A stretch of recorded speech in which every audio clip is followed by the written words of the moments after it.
काली रात का रहस्य। गांव सियापुर अपने आप में रहस्यों का पिटारा था। घने जंगलों और ऊंची नीची पहाड़ियों के बीच बसा ये गांव दिन में जितना शांत दिखता, रात में उतना ही भयावह हो जाता। गांव के बाहर एक पुरानी टूटी फूटी हवेली थी, जिसे लोग काली हवेली कहते थे।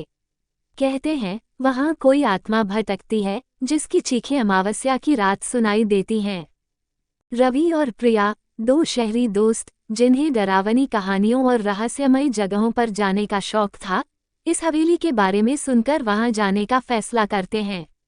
गांव के बुजुर्गों ने उन्हें बहुत समझाया, लेकिन वे अपनी जिद पर अड़े रहे।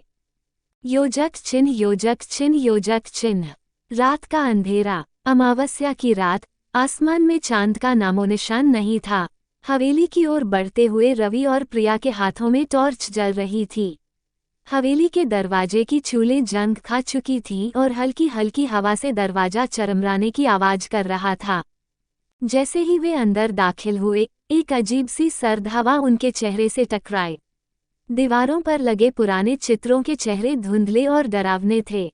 ऐसा लग रहा था मानो वे चित्र उन्हें घूर रहे हों। प्रिया, ये जगह सच में अजीब है, रवि ने धीमी आवाज में कहा। हाँ रवि, लेकिन हमें यहाँ कुछ ऐसा जरूर मिलेगा जो हमें दुनिया के सामने पेश करना चाहिए, प्रिया ने उत्साहित होकर कहा। योजक चिन्ह, योजक चिन्ह, योजक चिन्ह। अनजान आवाजें। आगे बढ़ते हुए उन्हें सीढ़ियों की ओर एक हल्की रोशनी नजर आई। वह रोशनी ऊपर वाले कमरे से आ रही थी। सीढ़ियों पर चलते हुए लकड़ी चरमरा रही थी, मानो हर कदम हवेली की आत्मा को जगा रहा हो। ऊपर पहुंचते ही उन्हें एक दरवाजे के पीछे से किसी के सिसकने की आवाज आई। क्या तुमने सुना, प्रिया? रवि फुसफुसाया। हाँ, ये आवाज मानो कोई मदद मांग रहा हो। रवि ने धीरे धीरे दरवाजा खोला। अंदर का नजारा खौफनाक था। कोने में एक धुंधली परछाई बैठी थी। उसके लंबे बाल चेहरे पर बिखरे हुए थे और वह धीरे धीरे सिसक रही थी। कौन हो तुम? रवि ने हिम्मत जुटा कर पूछा। जवाब में परछाई ने अपना चेहरा उठाया। उसकी आंखें चमकीली लाल थीं, मानो अंगारे जल रहे हों।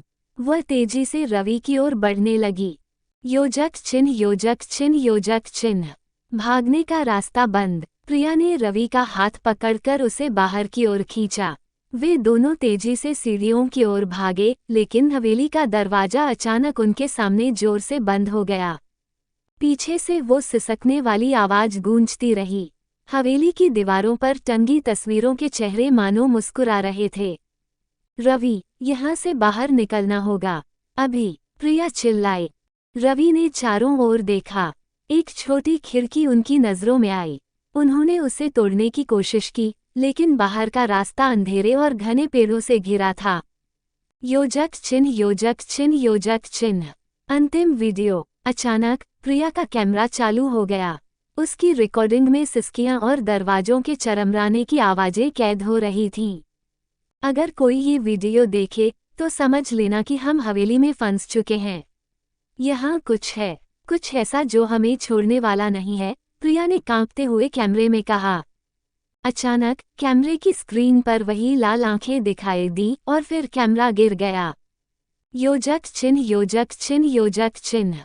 सुबह की खामोशी। अगली सुबह गांव वालों ने हवेली के बाहर रवि और प्रिया का कैमरा पड़ा पाया। वीडियो में आखिरी दृश्य वही चमकती लाल आंखें थीं और फिर केवल अंधेरा। गांव वालों ने उस दिन के बाद हवेली के आसपास जाना ही छोड़ दिया। कहते हैं आज भी अमावस्या की रात हवेली से सिसकियों की आवाजें आती हैं और कभी कभी उन लाल आंखों की चमक जंगल के अंधेरे में दिखाई देती है। क्या तुम अमावस्या की रात काली हवेली में जाने की हिम्मत करोगे? योजक चिन्ह, योजक चिन्ह, योजक चिन्ह। कैसी लगी कहानी?